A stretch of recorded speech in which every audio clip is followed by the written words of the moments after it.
Hello, everyone, and welcome to the first session of the seminar Topological and Metabolic Approach to Ontogenesis, taught by Sha Xin Wei. If asked what the world is made of, we can say it's made of objects and categories, or we can say it's made of stuff. This seminar takes the latter proposition of stuff substrate field. But instead of asking what stuff the world is made of, we ask how stuff changes, how things, relations, and sense resonate, emerge, transmute, and condition, but do not determine one another.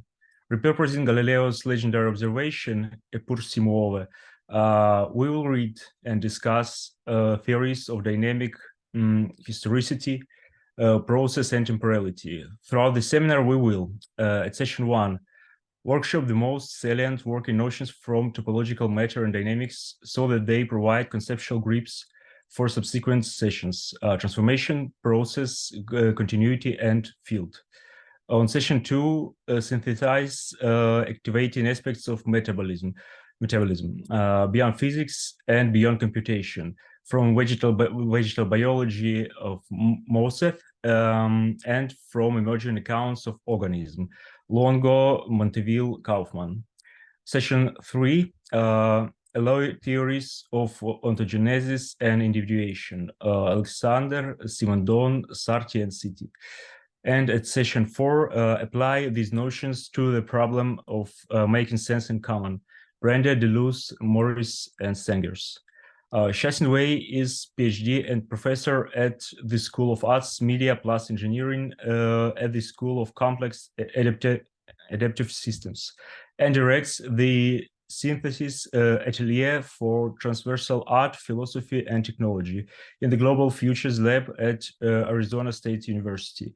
He established and directed the pioneering transdisciplinary topological media lab for gesture, media, and responsive environments, which he transplanted to Montreal as Canada Research Chair in Media, Arts, and Sciences.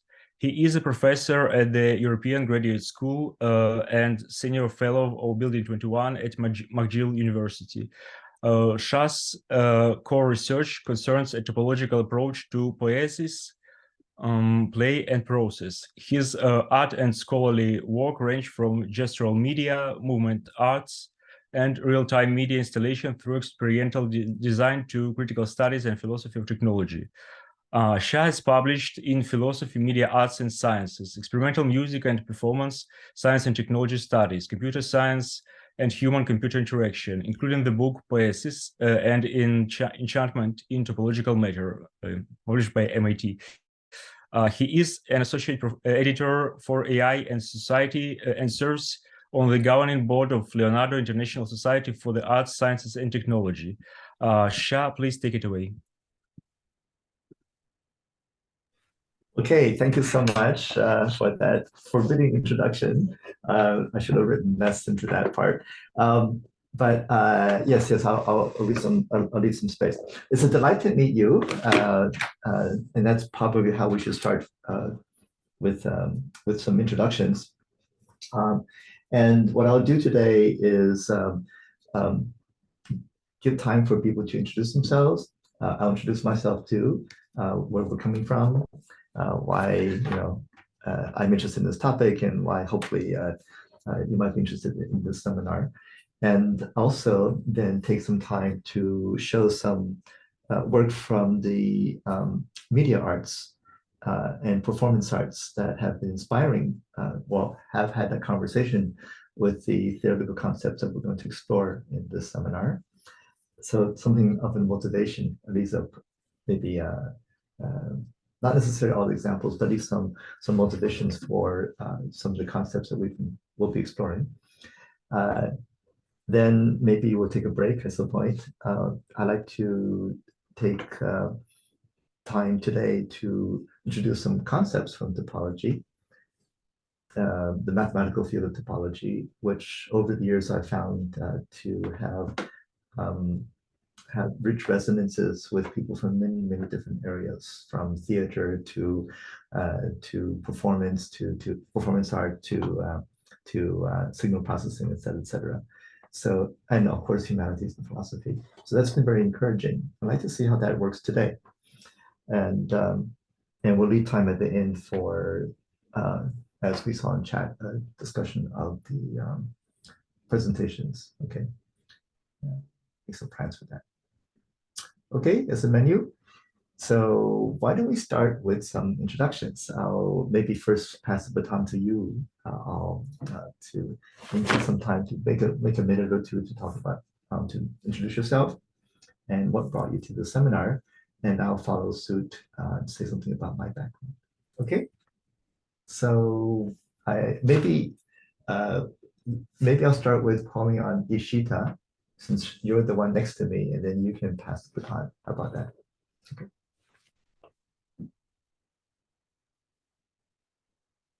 Hi, it's very nice to meet you. I've been very excited about this seminar since it was announced. Am I audible?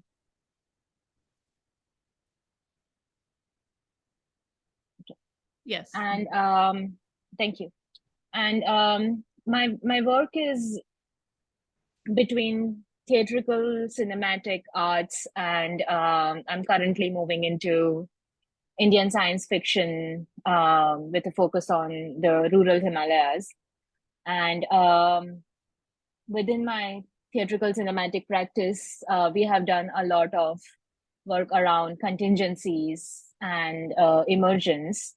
And I found a lot of resonance to those concepts in the description, in ideas of transformation, in ideas of continuities. And then while I found some reflection in what I found to be really difficult mathematical reading, because I have no background whatsoever in math, but I'm looking forward to the translations of that and how to read that through other disciplines.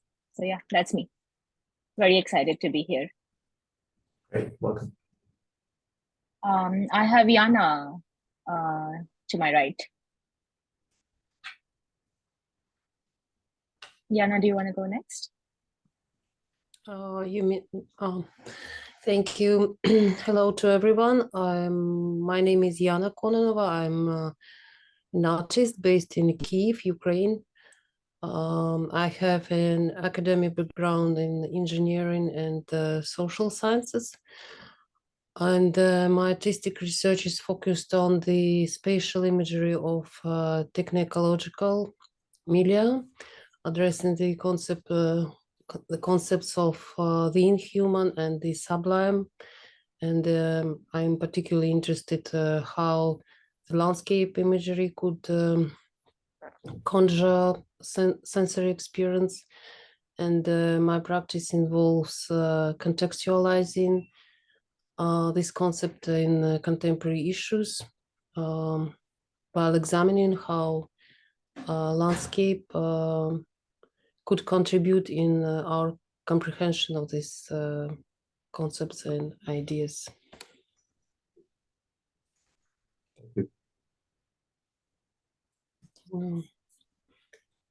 And should I appeal to something in other? Okay, Johanna Robinson. Hello. That's funny. I had a feeling I was going to be next. I don't know why. I'm a certificate student, and this is the second course that I've taken now at the New Center. I was in Cecile's Technique and Monoculture that ended the weekend before. Primarily, I'm a visual artist and a painter, but my work often deals a lot with research into the philosophy of science, which I've just been doing independently, not in any sort of academic setting. So I'm really excited to have discovered this program and just the wealth of material that's mostly all very new to me, that I'm hoping to integrate into doing more writing and also a visual arts practice. And yeah, I'll pass it on then to Vineet. Did I say that right? Yeah, hi, hello. So I have a background in electronics and communication engineering, and then something like 10 years of working as a software engineer and programmer, and more recently in last few years as a curator. And I'm interested in technology and poetry together, but also the performativity of technology through poetry, which is why I'm here in the seminar. So I'm really looking forward to unfold and see these connections. Yeah, thank you.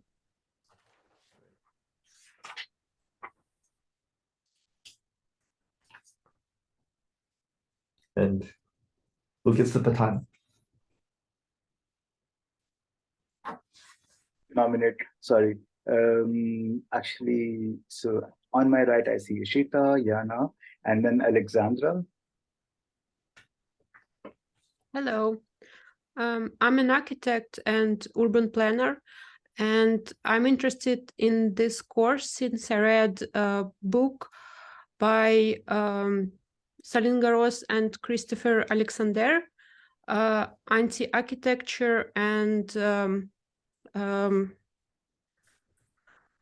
Destructions and something like this. And I'm interested in how human bodies and minds connected and interact with inhabited spaces and human-made spaces. And I was surprised how mathematicians look on architectural concepts in a different way. And some concepts they find very stupid because architects uses terms from mathematics not really properly. It was surprising to me. So I decided to try to understand it because I also have not much background in mathematics, basically maybe no background. So I will try to cope with this. And next one, Ricardo. Hello to everyone. I'm an independent researcher in Milan, Italy. I already know and estimate the work of the Professor Shi Wei Sha, and I read this book some years ago, and I incorporated his research and outcomes in one of my old paper, but that is already unpublished. So anyway, I'm here also for testing some idea, and I'd like to use his approach as a political metaphor, referring to the thinkers like Simondon and Louis Althusser. So here I am. Thank you to everybody. Welcome. And Ollie. Hey guys, my name is Holly and I am a painter based in Hudson, New York, and I'm working with Deleuze's essay The Fold. So I'm particularly interested in Leibniz. I don't know if I'm saying that right, but I am interested in mapping and his ideas about pushing the process of individuation forward to new spaces. And my research has focused on the potential of touch. So the whole idea of sets intersecting and the potential of topology to be useful in the process of mapping the folds as they move through inner and outer space, and how the I think he talks about like the two labyrinths relate to each other. That's something that's very interesting to me, and yeah, I'm really looking forward to class. I have no background in mathematics either, so I am looking forward to the challenge. And next to me is Isaac. Hello, hi.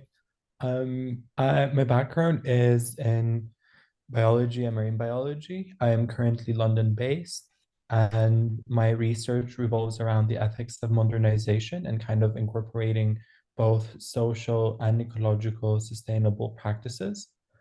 And I picked this course because I find it very intriguing that we can comprehend maths without numbers. I mean, as a very broad extent of me saying that.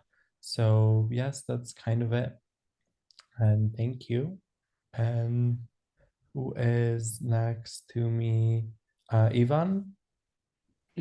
Hi, I am a new media artist and a writer, and I have an academic background in theoretical linguistics. So I've been doing, well, grammatical modeling for understudied languages of, mainly it was Indonesian and some other languages spoken in the Caucasus. And as an ex-scientist, I am kind of sick of quantitative methods. So by the fact that people always want to, well, employ statistics and, well, count something, and, well, it's really kind of bewildering for me. And so I would be very happy to see how we could do without numbers in academia, in art. Next to me is Nadia. Hi everyone, I'm Nadia. I'm based in Mexico City. I have a background in photography, and I've also done work in the Center of Digital Culture here in Mexico City, and I also have a small web design studio and a little editorial project online. And I guess my personal work revolves around the idea that images are made most often nowadays for and by machines. So I think that's like how we read these images and how machine read these images is like an interesting idea for me. So I think I was mostly drawn to this seminar for that reason, because I think there's a significant question about, yeah, like, I don't know how to say it, how we evolve, transform, are in constant continuous movement. And I think the way that we relate to image making is related to that idea. So I think maybe it was like something around that. I also have no background in mathematics, so I'm also willing to take the challenge, but it's new to me. Thank you. And I think the next person is Isabel. Hi, everyone. Multidisciplinary designer based in Madrid, Spain. And well, my work moves around as a designer. How can I use my tools in the industry of food, in gastronomy, and how can we, as a community, how can we reshape the world around it, and how can we be more sustainable, use technology in a more conscious way. Yeah, basically, I'm working around that in my personal practice and research. And well, I don't have that many expectations on all the seminars that I take. I like want to go and have an open and learn from everyone on all these different backgrounds. So yeah, really hoping to learn. And I think the person, at least for you, is Joshua. Hi, everyone. My name is Joshua Guinness. I'm currently living in Zurich, Switzerland, and I'm an architect. And I split my time between my design practice, where I work mostly in urban transformation, and teaching in a design studio on speculative design at the university, at the ETH here in Zurich. And but I'm currently also interested in kind of expanding my field of work and applying architectural or spatial thought to strategies for policy, culture, and society in general. So I would say I'm generally interested in the question of how change happens also on social and cultural levels, and how that can be visualized in spatial terms in order to somehow affect that through design. And so that's why I think the topic of topology would be an exciting possibility to broaden my horizon in that respect. But I'm also completely new to math, although I have a deep interest in philosophy, having read a lot of like Deleuze and Simondon and so on. But yeah, math is still quite new for me, but I'm very excited. So the next person would be Vinit. Ah, no, sorry, you've already spoken, I think. Then Kares. Hello, my name is Haris. I'm an architect based in Greece, and I have an interest in liminality, and I used to research on liminality and its connection with performance arts in the past. And I've chosen this seminar because I think that these approaches to ontogenesis would enrich my research. And I am also very interested, which is connected to my interest, to the question of how do we play, and I would like to get more information from different fields on that matter. And next to me is Akanksha. Hi, I'm Akanksha. I'm joining from Delhi, India. I have a background in architecture, but my practice is essentially within the museum field. I'm a researcher and you know, like a strategist with museums as institutions. Most of my research is to do with study of objects. There are many narratives and many connections, which is where this seminar becomes very interesting to me, because within the description, from what I understood, most of what I'm studying at the new center is very new to me. So what I understood was the different ways in which we can look at taxonomies, ontogenesis as you know, as a framework of understanding the world is what I'm interested in, and that's why I'm here. Thank you. I'm also really looking forward to it.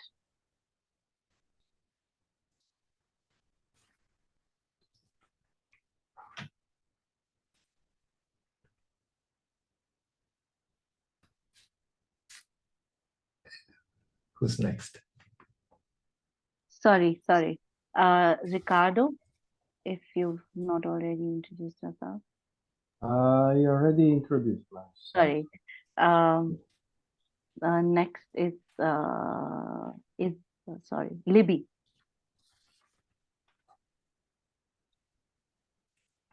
Hi, my name is Libby. I'm a certificate student at the New Center in Art and Curatorial Practice.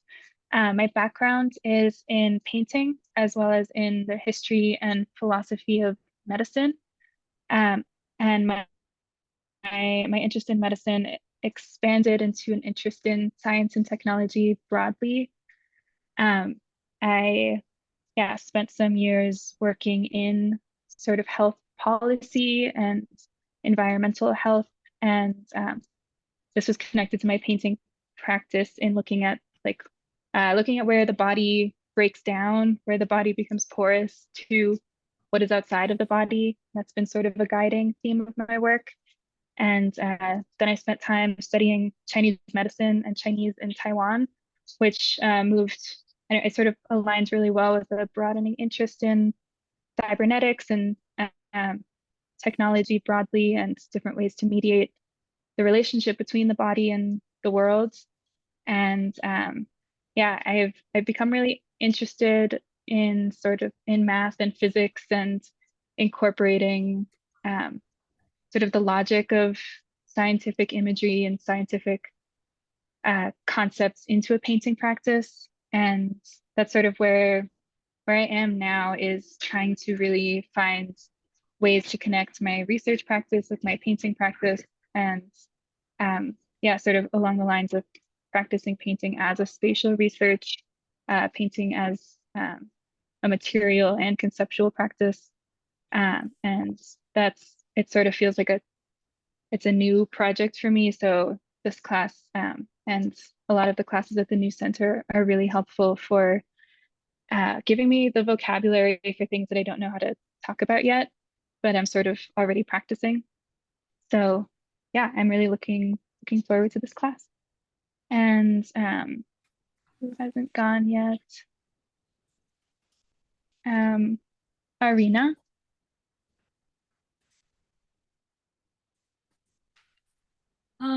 Hello, I'm a philosopher and I just started my journey with the new center.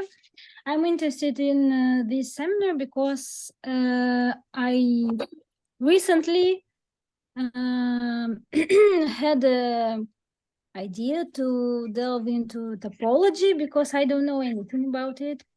And I was looking forward to know some basic or not very basic concept in topology, and also I'm interested in theory of individuation and ontogenesis. I don't know if this will be I don't know if I will use this in my practice, but now I'm looking around to find my new academic interests, because I already have my master's degree and planning to have to do something else. So I'm looking forward to the seminar. And I need to the next to me is maybe Holy Rain. I already went. Sorry, I don't know. It's harder and harder. Yes. Надя, Ricardo, Savisha, Vinit, Yana. 1 second. Maybe someone who didn't introduce themselves. People who haven't gone can raise their hands. Yes. I can go. Thank you. Hi everybody. My name is Lucia. I'm currently living in Mexico City too. I have a background in architecture, but I have been since many years now interested in the study. I started studying biological system and self-organization related to architecture somehow. And I was very interested in this seminar because I took Cecile's seminars, Techne Beyond Monoculture, part 2. So I hear your lecture in that seminar, and I was very interested to be part of this since then. Thank you. Next to me, I think Georgiana.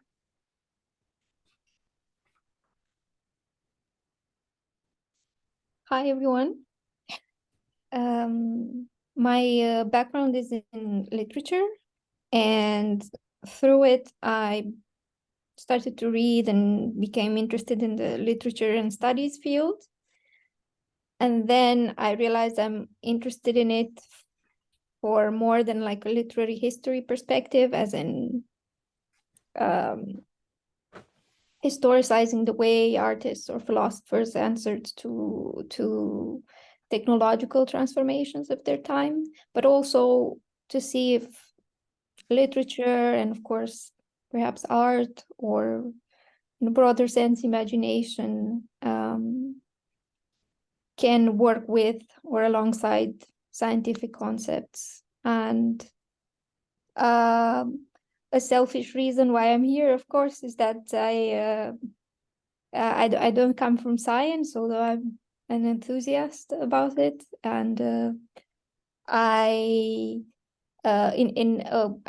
with the transdisciplinary studies cohort, and one of the lecturers there gave us an advice about writing, about transdisciplinary writing, and he told us we should be like DJs, like we should synthesize as many fields of knowledge as possible, and like, yeah, look for something in unexpected places. But I think science shouldn't be unexpected. It's more like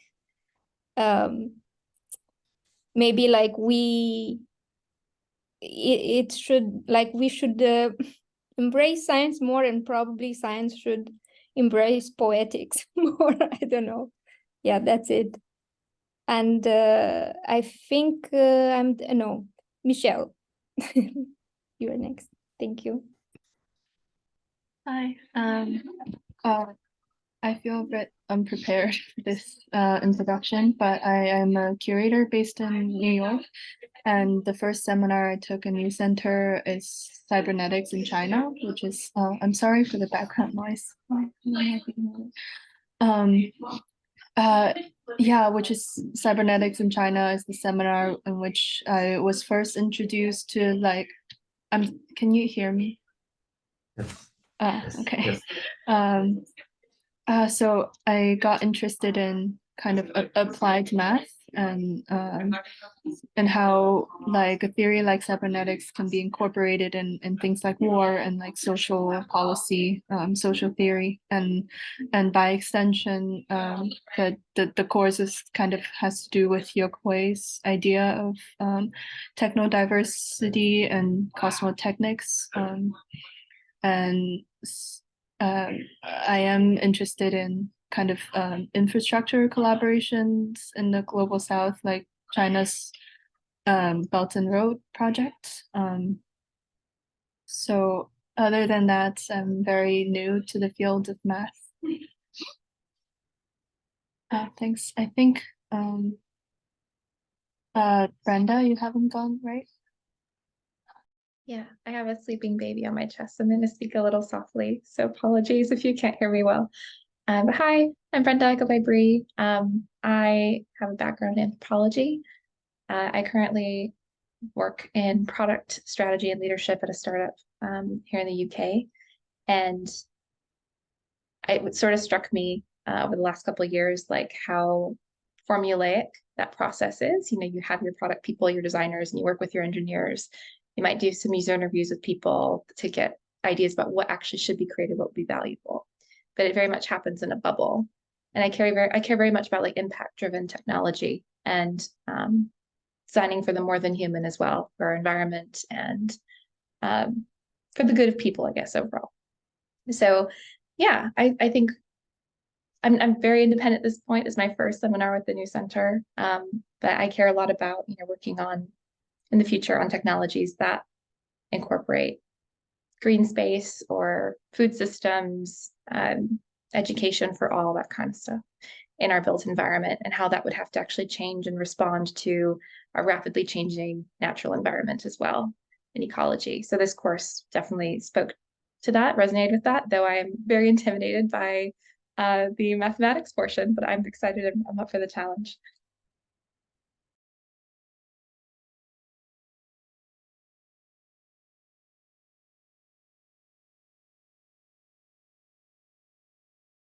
I think there is, oh yeah, Katerina, I think you posted in there, but I don't know if you want to also. Katerina posted something in chat so everybody can look at that. Yeah. Coming from South. But if you'd like to also speak, I think you'd be next. If you'd like to. Yeah, sorry, I don't want to consume any more time. I mean, I don't know if you read it because I had to restart my laptop and okay, you can speak. We have time for introductions. Please go ahead, Katerina. Yeah, nice to meet you, everyone. I'm Katerina. I'm from Greece. I'm a development curator, an arts professional. I work in between contemporary art and sound. This is my second class in the New Center. I'm here basically because I'm in the threshold of like, you know, extending my research, which is like on ecology and trauma and how the landscapes and architecture is being reflected on the individual and collective trauma. I want to basically tap into this class because I'm looking for more inspiration, and perhaps I find something in the literature that is interesting for me. Thank you. Okay, so do we have more who have not spoken yet? More students? I'm looking now. I think it's okay. I can introduce myself briefly if anyone's interested in that. Please. Yeah, okay. I'm Raviv. I'm moderating this seminar.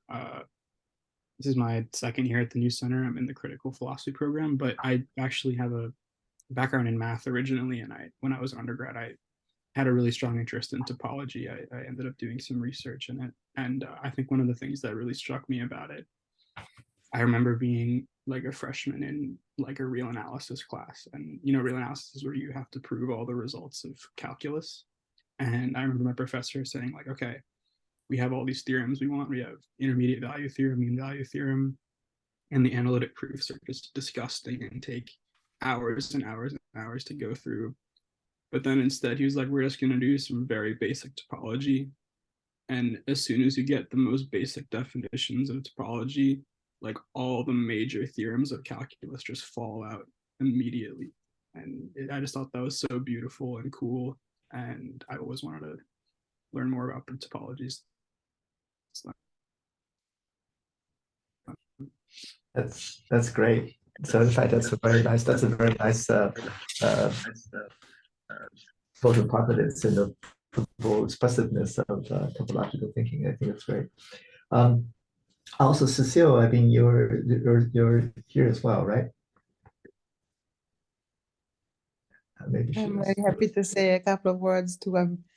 I'm very excited that we have these 4 sessions for you to really delve into depth by popular demand, I have to say, and that I also understood that the seminar is oversubscribed and that some people weren't able to join because too many are wanted to take this. So I'm thinking this is probably not the last time too. I'm also really fascinated by the combination of people who've signed up, the different backgrounds. And in the text you gave for today, there was one moment where you talk about the flows as a, I don't know, and now I don't have the right words because I can't remember exactly how you formulated it, but all those interests flowing through this seminar, and we don't know how they're going to swirl and produce something poetic, autopoietic in the world with the concepts that you're going to give us. I'm really excited about this. I am a mathematician in my previous or in my next life, but definitely not in this life. But I always felt that there's a boundary between philosophy and mathematics that is one of the most exciting, luminous spaces to think. And yeah, I'm a hardcore curious, but unfortunately I don't have neither the background nor the ability to go as deep as I would like to. But yeah, I'm very much looking forward to these 4 sessions and much more and other things that we're doing together. Hey, this is great. So I think it's very important for us to give everyone a chance to themselves, especially since we're working through Zoom. And me too. And I've been really always very encouraged and excited to meet people through the New Center format. I think you bring a tremendous amount of life experience and professional experience, which I think will be quite important to give body and ground to the concepts that we'll be talking about, without which they kind of just become abstractions, really go anyway. That's one thing. My own background, I'm a mathematician by training. Yes, I have my PhD in mathematics and undergraduate training in mathematics as well. And the kind of mathematics that I learned was in what used to be called pure mathematics, so proof theorems. And about concepts from geometry, from analysis, what's called geometry, it's called analysis, and measure theory, things like that. But having very little to do with computers. Most of the kind of math that we learned in mathematics is not computable, actually. It cannot even be represented in any kind of finite way by machines, by computers. So, so it's kind of a funny paradox that I wound up working with computers a lot. And that was quite some time ago, like 3 decades ago. I was one of the generation of kids who were hired at Stanford and a few other universities by Apple to program the secret machine called the Lisa that became the Macintosh later on. But all along the way, that was fun. We created the first this and first that, the first cutter computer, the first cutter program, the first ecology simulation, the first interactive video teaching non-Roman scripts like Chinese and American Sign Language, a theater game. Very different, very diverse sets of applications, because we were always working with professors who wanted to explore the edge of what could be done in terms of media technologies, right? So that was fun. But all along the way, there were certain giant gaps in what could be done effectively. One was mathematics. And, most people think, wow, computers and mathematics, they go together, don't they? And actually, very little of the actual creative work of mathematicians could be done by using a computer. We use computers to communicate, use computers to create papers, but not to actually create new math. Same also with poetry. My friends were poets. Or another one would be political activism. So, but for very different reasons, okay, very different reasons. And that was my interest. Okay, so why is that the case? There are some superficial reasons, like just mathematicians are poor, engineers are working in companies and they have a lot of capital, but mathematicians just work with paper, chalk, a blackboard, and that's all we need, right, in theory, right? So that's one. And then there were other kinds of sources of intuitions coming from, for example, logic and linguistics. I think one of you has a background in linguistics. So trying to think about, why is it that, well, you can put it positively, instead of asking why computers are so useless, but more thinking, okay, then how is it that we can think infinity with a mortal body and a pen, and chalk? How can we talk about infinity this way? What is that, So the logical logician's answers and the AI researchers who are doing work on knowledge representations, those answers never seem to be very plausible. Either they dealt with relatively minor bits of mathematical knowledge, toy knowledges, or their model of activity was so sparse as to be unrecognizable by working mathematicians. Or on the other side, my friends were poets and painters. So didn't have any kind of connection with the life experience of a painter or a poet. Then I started reading works in like Husserl, for example, writing about the intuition, geometric intuition. And that felt to be much more close to the experience of creating, not about using mathematics in an instrumental way, but the art of creating new mathematical thought, okay? New objects, new conjectures, new theorems, new proofs, okay? So, and that seemed to be quite interesting. So I became more interested in phenomenology and also interested in theories of semiotics and how language works. And also combining that with anthropology. So we were looking at, my friends and I were looking at the corporeal engagements that mathematicians have with their instruments of expression, chalk, and also with each other. So to give an example, to give a little bit more body to that, so the way that mathematicians, yes, please, Sabi, go ahead and write down your introduction. Mathematicians learn from other mathematicians. So students stand with their supervisors, the teachers, in front of a board, or talking verbally, writing something down on a piece of paper. So it's a body-to-body transmission of practice, analogous to the body-to-body transmission of performing a musical instrument. Like a violinist student with a violin will come to the teacher and play in front of the teacher, and the teacher will correct or say some things to mentor that student. It's this kind of body-to-body practice, which is the invisible part of the transmission of mathematical practice. Of course, people write things down, so you have books and papers and things like that. But that part is what I was studying. I was looking at this kind of in the sense of the ethnography, but also the corporeal experience of how gesture, mathematicians gesture with each other as they speak and as they write a few squiggles on the board. And this complex of gesture, of speech, of marks together is what we use to express and to create or to enact mathematical thought. Okay, so that became a project. I got my PhD that way. It became a project that was very interesting and fun, but could be read by maybe 5 people. So I thought, all right, let's continue doing this kind of work, but maybe with a less special set of knowledges.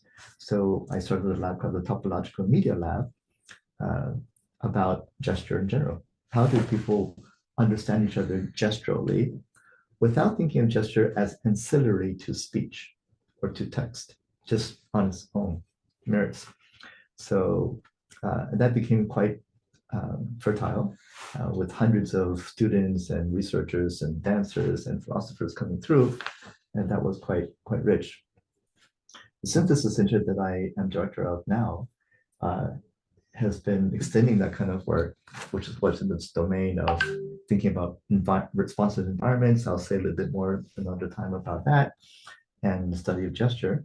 But we wanted to bring it back to the world and think about how this would apply. This kind of understanding of gesture, of meaning making, sense making, combination between thinking about temporality, about rhythm, about media, not in terms of tokens, like letters of the alphabet, the kind of classical linguistic approach, but more thinking about media as something tangible and palpable, thinking of video more like water rather than an image or a picture of something. Taking this kind of materialist approach to time-based media. So those are the kinds of researches that we now are thinking about. Okay, let's take it back into conversation with architects, with designers, with urban planners, with people interested in new forms of governance, with alternate ecologies and economies. Okay, so that's what Synthesis Center has been doing, is pursuing these research projects which meet up with these kinds of domains of application, let's say, and practices. It's been quite exciting. Okay. So that's the kind of general makeup. I'm the director of the Synthesis Center, and in fact, some of the interests now are thinking about, in terms of practical applications. I've been working, for example, with some organizations like the United Nations Development Program that came to Synthesis and say, look, we know that the usual NGO approach to solving problems is to, well, first of all, define a problem, and then design with the constituents some sort of solutions, and you have a program that's funded, et cetera, et cetera. So, but this kind of forward, feed forward type of linear project planning are not adequate to unknown unknowns and they don't really address wicked problems. They can't deal with the contingency and indeterminacy of the world.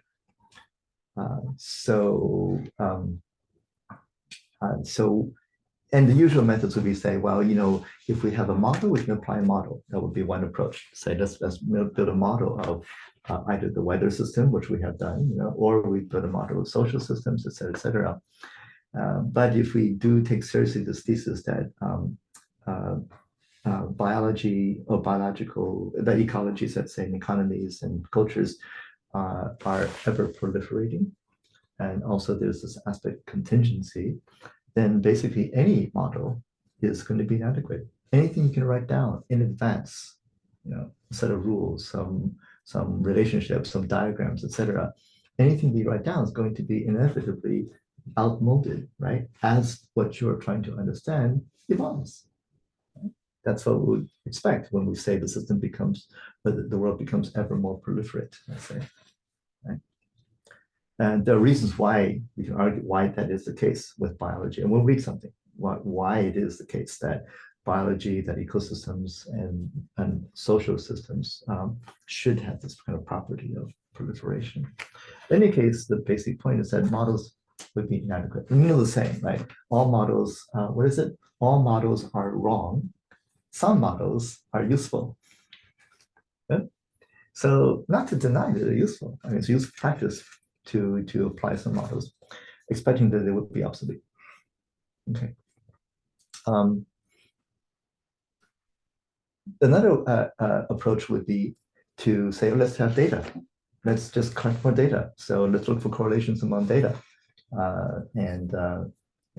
Maybe if we have enough data, we observe correlations, then maybe then we can actually go in this kind of practical way, look for correlations. We don't know why the correlations are there, but let's just go by statistics and try to relate, for example, symptoms of illnesses with treatments, and just hope that the statistics will, cure us or save us.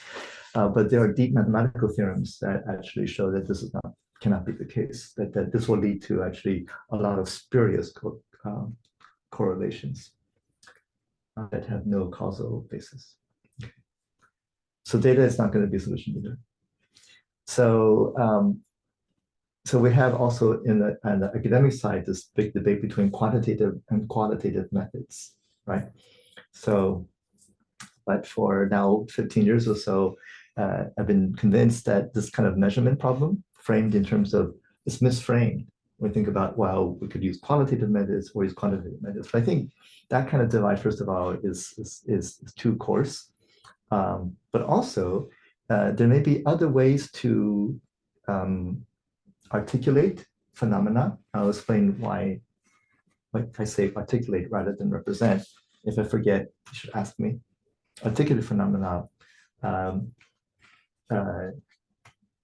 in addition to using numerical measures, in addition to using tabular or schema, formal structures like that, in addition to logic, like different logical dependencies, right? And topology is what I've been proposing as one of several modes of articulation from mathematics that is more, could be more robust, and to use a term from Deleuze, anexact, ANEXACT, right? He has this notion of anexactness. Where these concepts do not immediately devolve to numerical, quantitative, nor do they devolve to bits of ordinary language. Yes, we can always gloss these notions using words, but these concepts from topology stand in their own relation to each other. And that's what we'll think about today in the latter part of our session together. Okay, and the way they relate to one another, the way that we can deploy them, give us purchase. These concepts give us purchase that we cannot get, that we do not get using these other modes of articulation, whether it's numerical or logical or narrative descriptions in, let's say, a thick written description of a social phenomenon, right, from anthropology, sociology, right, with words. And that's been quite exciting, you can see. Okay, let me pause for a moment if some people have some responses right away, some questions.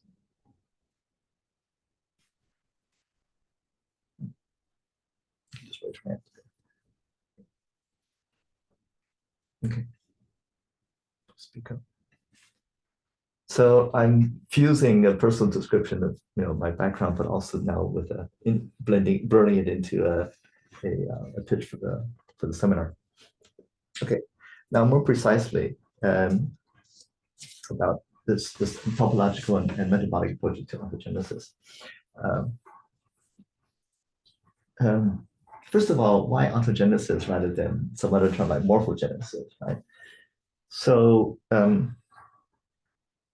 basic question is, if we accept that the world is ever changing, it's dynamical, then you can say, okay, it seems like, doesn't it seem to you that a lot of these techniques for describing things or situations, they're snapshots, right? They're you know, they call them synchronic descriptions, like, well, in fact, a photograph, but it could also be a diagram. Like if you try to model something using a systems approach, one might say, you know, or you might draw these different agents, let's say, or different functionally some sort of operators, let's say, that linked in some sort of graph. You know, typically you might draw some diagrams, right? And then you have some flow of people or quantities or whatever between time. But this diagram itself is static. Okay, so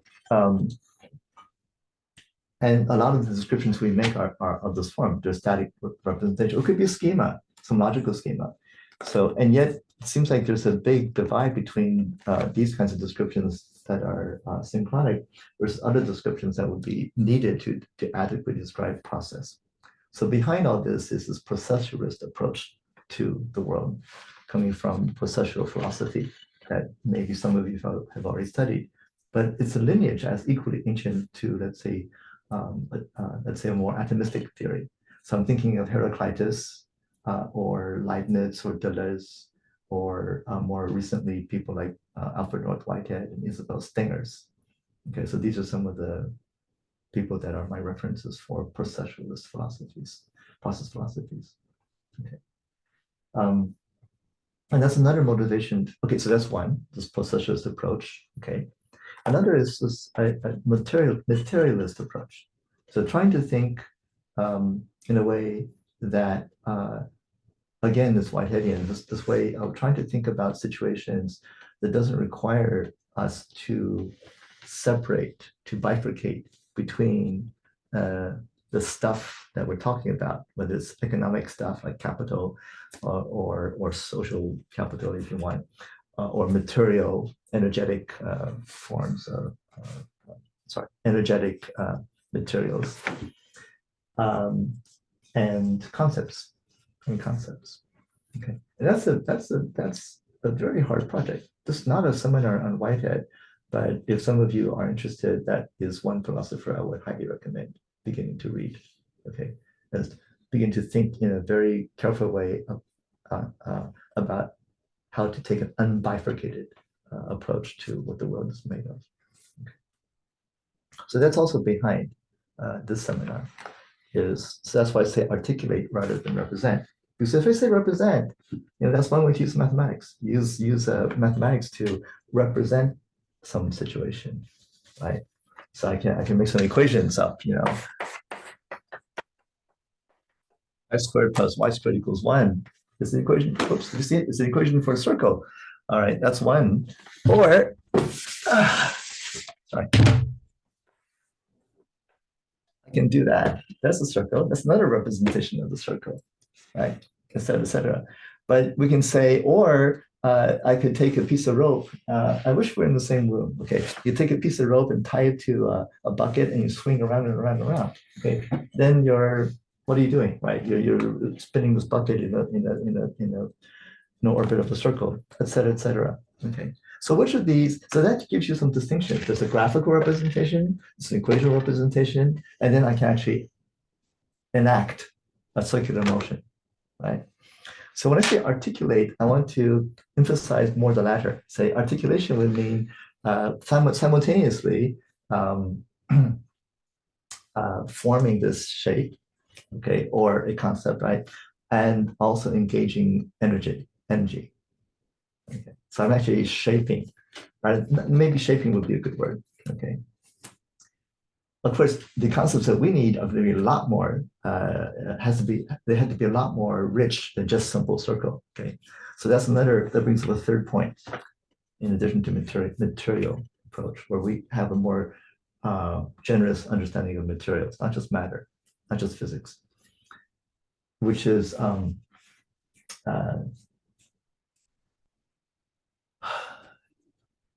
how to account for phenomena that doesn't always, that can account for phenomena in a relational way. So And this is a very important aspect where because people think about local versus global, right? I want to understand phenomena like local politics, local economies, the local effects of some intervention. I'm going to check this chat as we go. Thank you, Michelle. And you guys can raise your hand if you want to draw my attention, because I can see the panel of your faces, and if you have a question or something, you can just look like this to me. All right.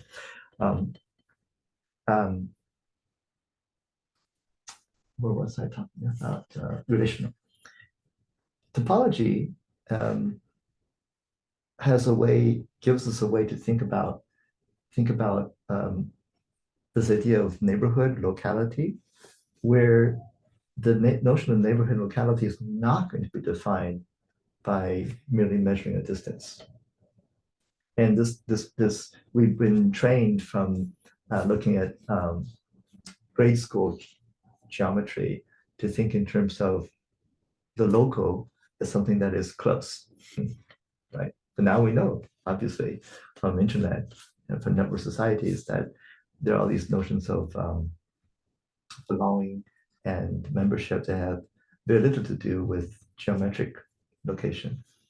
And we need some language to describe this notion of locality, of convergence, and compactness, let's say, that are not built out of these kinds of numerical notions of distance. Okay. And okay, so that's another really important factor, I think. I'm not sure that we will be able to get to this topic of field in this seminar or this session today, but that's something that's going to be very important. And I'll see if we can do that. If not today, another day. Because another way of trying to think in an unbifurcated way about situations in the world is to try to avoid this fact and value distinction between fact and value. Right?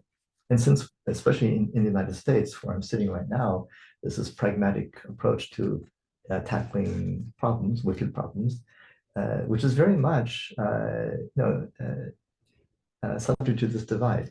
You can say, well, we can take care of the engineering of a system, and then we turn to whoever will turn to, social scientists, psychologists, and say, okay, now you guys come on board and look at these questions about the social impact, the psychological impact. And then other people, the ethicists, can come in and say, okay, who deserves this access, who is left out, etc. Has a political, ethical discussion coming on. But if these are stratified discussions, then they already are splitting the world into fact versus value.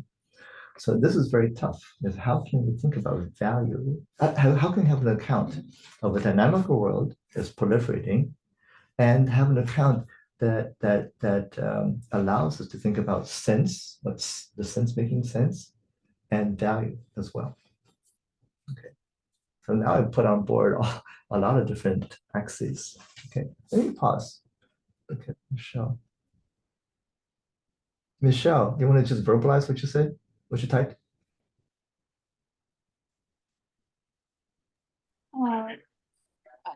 I guess just very basic question about the distinction between topology and taxonomy etymologically, and also that I can't help but associate topology with this other way of thinking about taxonomy as coming from a lineage of Western sciences and distinguishing between species and evolutionary steps and all this.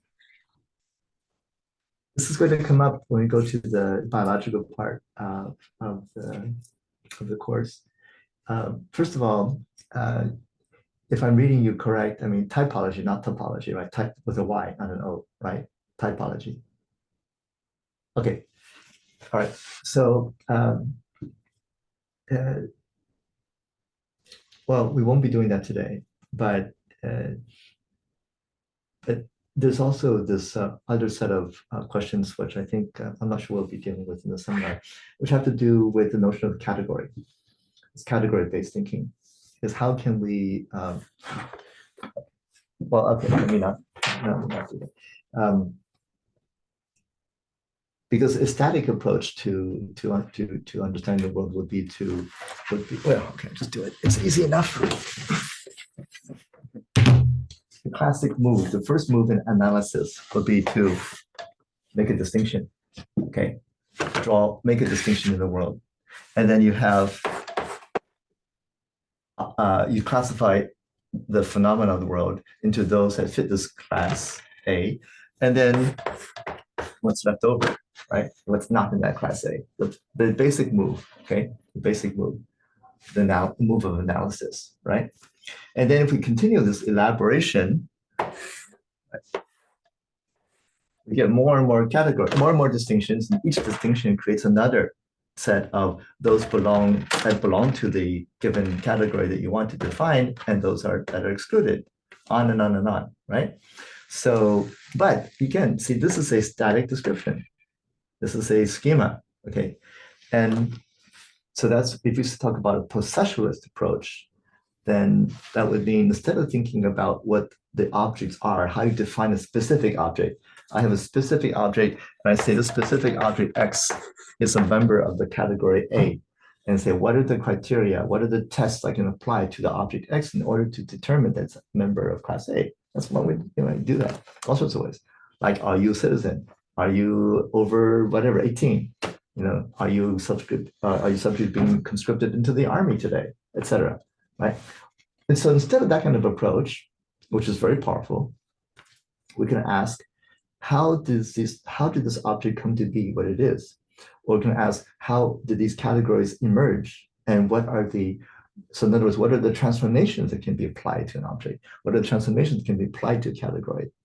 Or what are the transformations that this category has been subject to? And what are the ways that it might evolve? So that's what I mean by the processualist approach. Okay.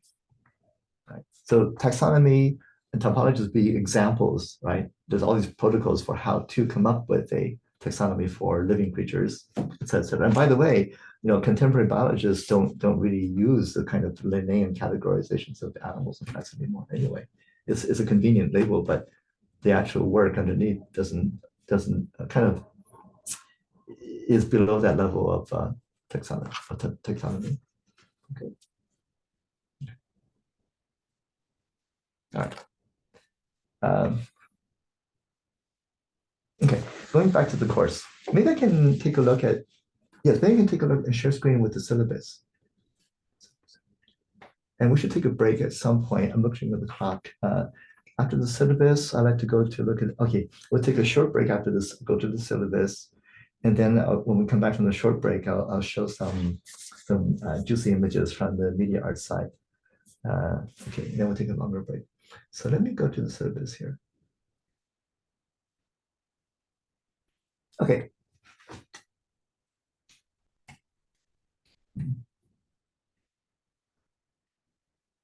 So today will be the topology, introduction to topology. We'll be introducing some more concepts later on, but I'll try to do that, most of that today. In the next week, the next session, we'll turn to metabolism, looking, for example, from vegetal life, reading a little bit about the biology of plants.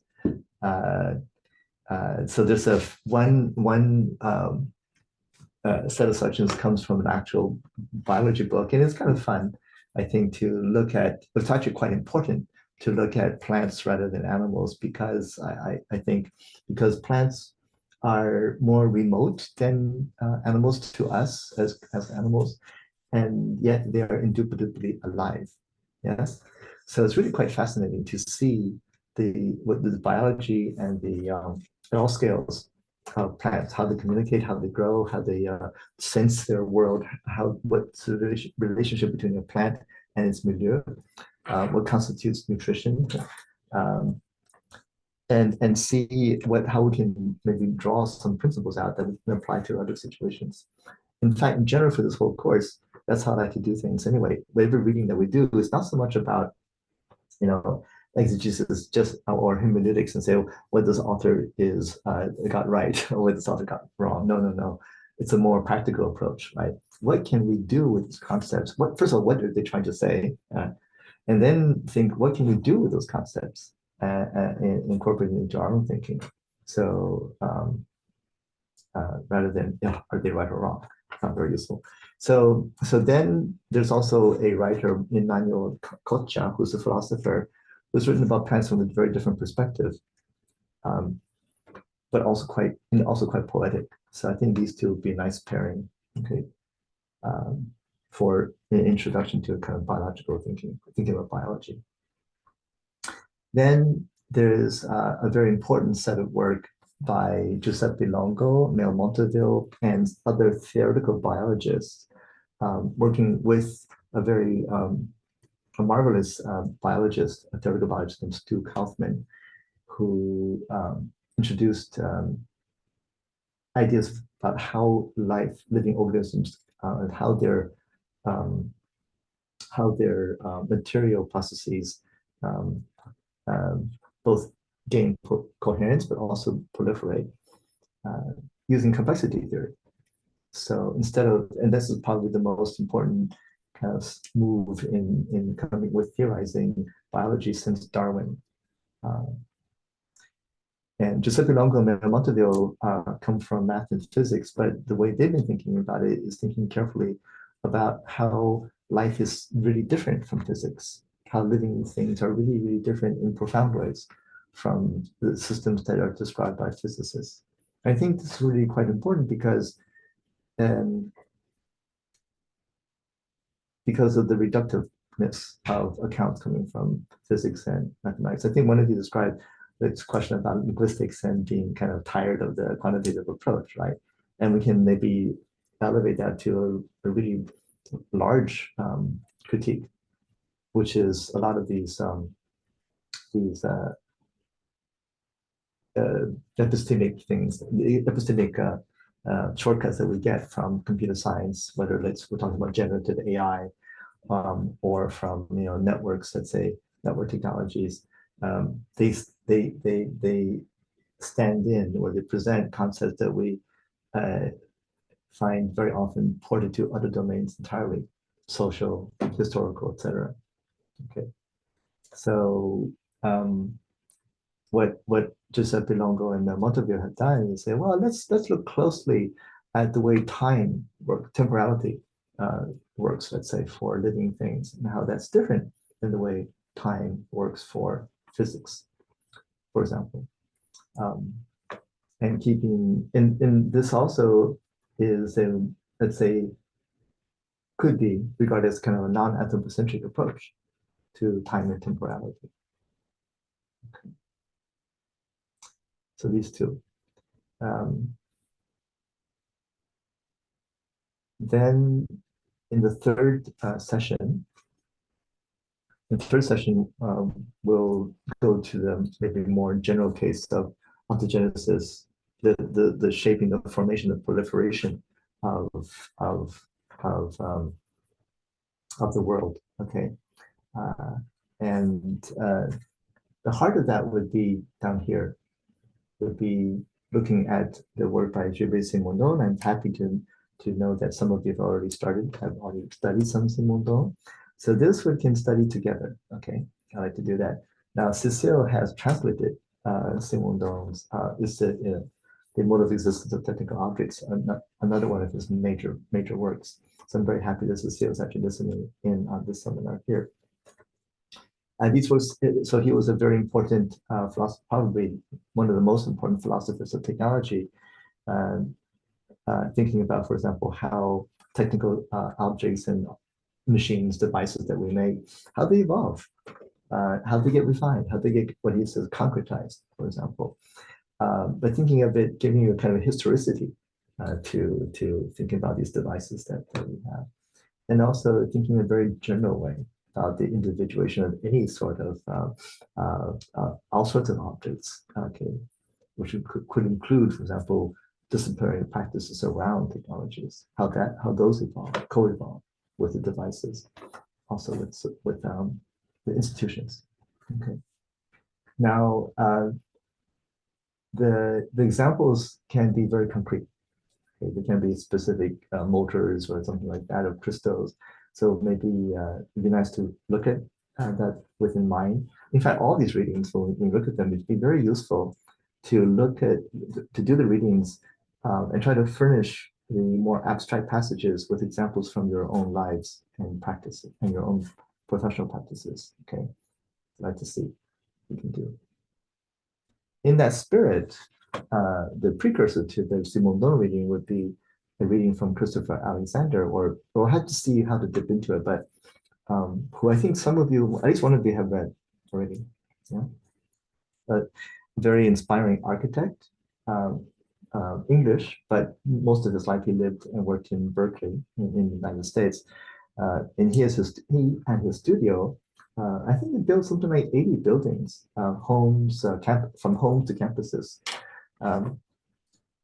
And we won't talk about the details now today, but what's interesting, well, the basic question that he was trying to ask over and over again was, what makes a built environment more alive? What makes a place feel more alive to us than others? Okay, or more amenable to life than others. And there are concrete ways they thought about that in terms of design. And late in his career, late in his life, in the set of books called Nature of Order, and this volume here, The Luminous Ground, is from that set of 4 books, he revealed that he himself early on was reading Whitehead and process philosophy. But he wasn't trained that way, and but it informed some of his thinking, a lot of his thinking about how to approach the design of built environments. So that's quite interesting that he drew upon those sources. Okay. Then this reading by Alessandro Sarti and Giovanna Citti and David Piotrowski is very recent work, and perhaps the most challenging, mathematically challenging reading that we have. It has to do with thinking about, it has to do with thinking about this challenge that Stu Kaufman here, this biologist here, made to everyone, saying that he argued that in this passage, in this book here, that we cannot model biological systems the way we can model physical systems, and that we cannot write down ahead of time a pre-statable set of all possible futures for the organism's descendants, okay, or the ecosystem. There's no way we can do that, which is very different from the way physics works, okay? And if we really take that quite seriously, that means not even mathematics. So no equations, no impelling law, no schema can be written down that would describe the future evolution of the living system. So Alessandro Sarti here and Citti are the first mathematicians to really take seriously this proposition. And also reading Deleuze and reading Husserl, they were inspired by some of what Deleuze was saying to try to come up with some mathematics that could actually accommodate this wild proliferation of different ways of making sense of the situation. Okay. So the jury's still out, and I'm really excited to see what we can do with it. Say, is this the beginning of a positive response to the challenge that Stu Kaufman raised? Me personally, I don't know. I mean, the mathematics is extremely persuasive. Okay. Now, this course, I'd like to at least begin to furnish you with enough concepts at the basic level that will allow us to at least talk about the intuitively about what these people are trying to do. You know, is their account really something that is open to proliferation, to dynamic, to a radical diversity, making sense or not? Okay, that's 3. And 4, talking about sense, right? I'd like to turn more directly to the problem of, well, if we're furnished with these kinds of thinking about how things change and how the world proliferates and different vocabularies for that would be adequate both to materiality and to change and to dynamic and to historicity, let's say. How can we come back now to the question of how to make sense of a situation? And here I'd like to see you guys, let me get back to this thing. How do we make sense of a situation where in a more subtle way, in a way that's more adequate to the phenomenon, that's not already too pre-schematized? Now, even language, right? Even the language that we use already, right, shapes how we think about situations, right? This is a warp hypothesis, right? And if you come from, let's say, it's good that we have an international audience. Okay, so people speaking European languages have one, or let's say call them Romance languages, have a certain set of basic linguistic concepts to scaffold what they taught. People coming from, let's say, who know Chinese, who know an ideographic language like Chinese, have a very, very different set of concepts to furnish how they can reason, think, and remember things, right? So what I'm hoping with topological notions, is that it's yet another set of concepts that are not derived from any of these, we'll call them ordinary language structures, nor from mere data, right? Nor from computer logics, etc. So it's really quite different way of articulating ideas. Okay. And yes, but I'll be pointing to, well, the readings that you have will be very specific portions of these passages, and I'll have to think about the simul-don because that's quite extensive, and I'll consult with experts on what to expose. Okay. Okay, let's go back to the syllabus. Any questions so far? Or actually, even more than that, takers, because at the end of today, I hope that we can begin organizing people into teams. I think the moderator will help there. And it'd be important to think right away who's going to be interested in introducing some of the material for next week. Okay. In general, I will prepare overviews and motivations for, let's say, like an hour's worth of discussion, and then or so, and we'll see. And we'll leave time for other propositions. But since it's a large class, we'll have to talk about the mechanics of how to organize this.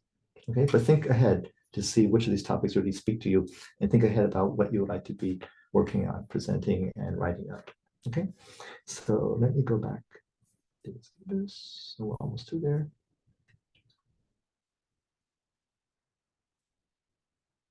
Right. Now, the word sense. This is where the philosophical part of the seminar will come to the fore. Right. I'd like to use this opportunity to think carefully about what could be meant by sense and why we say sense rather than meaning. And this is drawing very directly from Deleuze, well, indirectly from Deleuze's notion of sense. So this is a very sharp article that gives a very nice, I think, introduction to that. And then also furnished with that kind of understanding of sense, also go to read a very important book, or parts of a very important book that just come out by Isabel Stenger. It's called Making Sense in Common, where she is reading from process philosophy, specifically Alfred North Whitehead, but addressing activists, addressing people who are committed to making changes for the better in the world.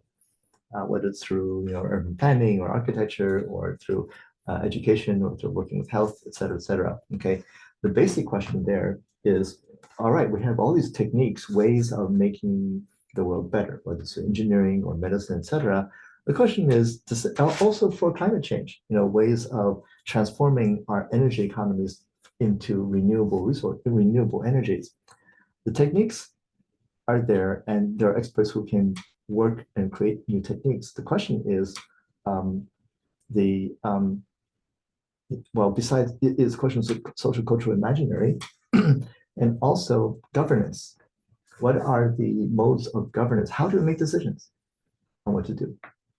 You know, how do we make decisions in a way that accommodates a plurality of interests and it's not oppressive and does not need to assume that the people who are gathered together to assemble together have shared epistemic context or even shared value frameworks.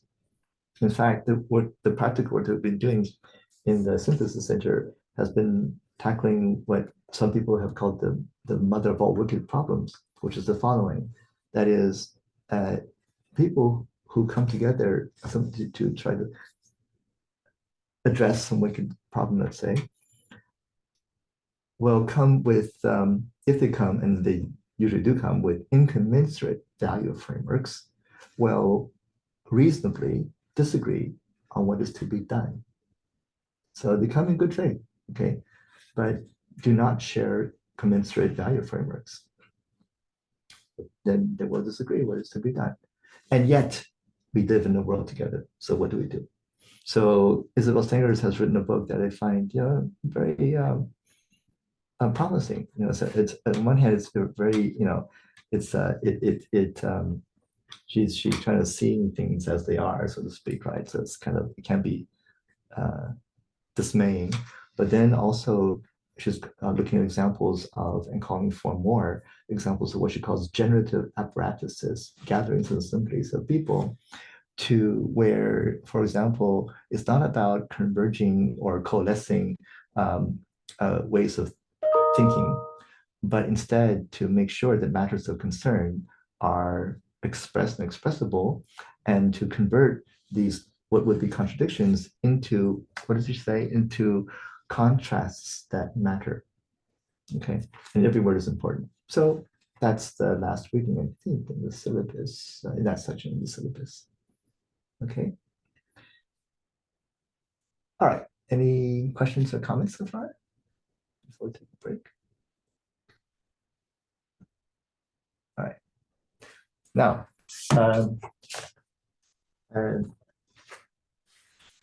maybe a few last words about mathematics. Okay.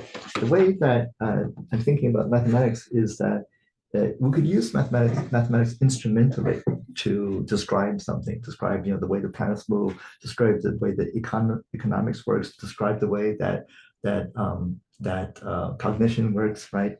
So there are all these different, really powerful ways of doing it, but that's not what we are doing here. Okay, it's not about using mathematics in that kind of instrumental way, but instead, I'm thinking about two things. One is the first one is as Isabel Stenger said about Alfred North Whitehead, is that she said, yes, he's a philosopher, but he also was a mathematician. And what she meant by that was, as she said this, was that he thinks propositionally. See, a scientist would have to work in a way that accords with, quote, reality, with nature. That the scientists will think of what, let's say, make some observations, do some experiments, and then come up with an account that accords with what the apparatuses are exhibiting. Okay, and so the criterion for the correctness of the account is by kind of registration against the results of these kinds of experiments. Okay, mathematicians don't have to do that. In fact, mathematicians do not do that. Okay, what mathematicians do is invent, fictions, invent differentiable manifolds, invent spaces of functions, etc., invent theorems, and then try to see which ones are true. I mean, rather, which ones are provable. That's what truth is in mathematics.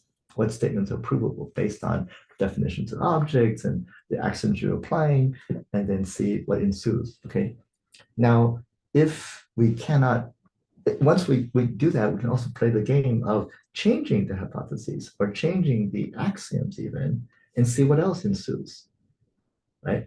So this can constantly, so the universe, let's say, of what objects we're talking about, what theorems we're conjecturing, how things are proved, what things can be proved, right? What theorems can be proved.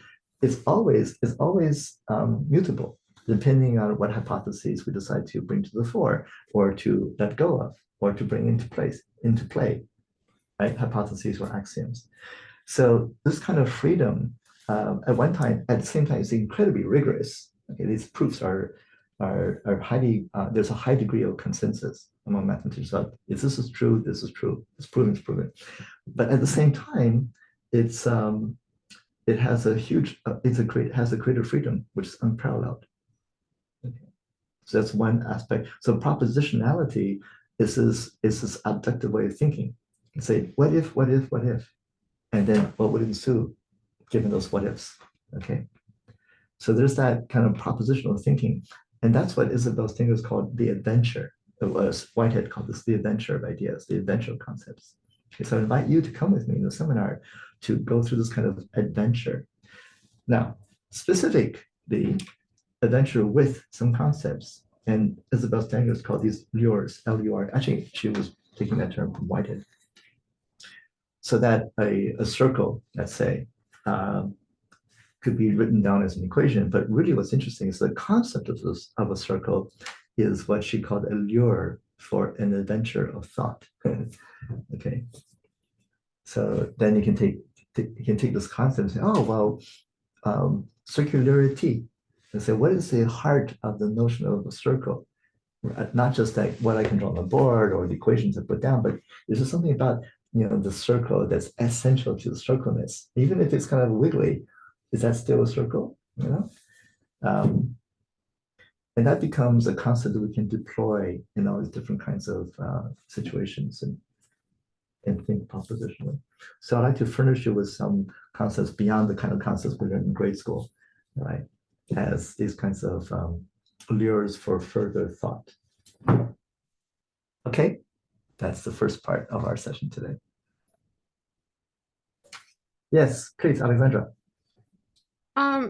I just wanted to ask, do you mean that in Whitehead's terms, mathematics manipulates with the thing he called eternal objects, or do you mean that the whole mathematics creates this eternal object world or reality?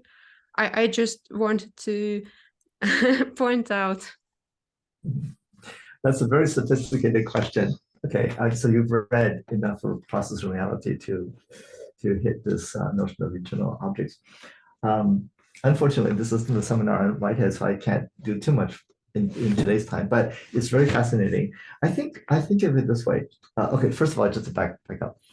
There's a book, there's a very important book by Alfred North Whitehead that he wrote, kind of maybe the kind of summa of his process philosophy, which is called Process and Reality. Okay, so that would be kind of the heart. I mean, he wrote other books before that too, so that would be kind of steps toward it, like the concept of nature. But this would be the main source, right?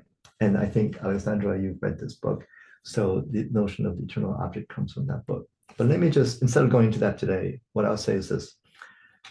When I first came across that notion in that philosopher, I was trying to wrap my head around it, and I thought, you know what, there may be a way to approach that notion through, in fact, the notion of what's called a limit in mathematics. And maybe I'm wrong, but it was helpful to me. So in fact, today, I hope, today I will give you a notion of limit that does not depend on numbers.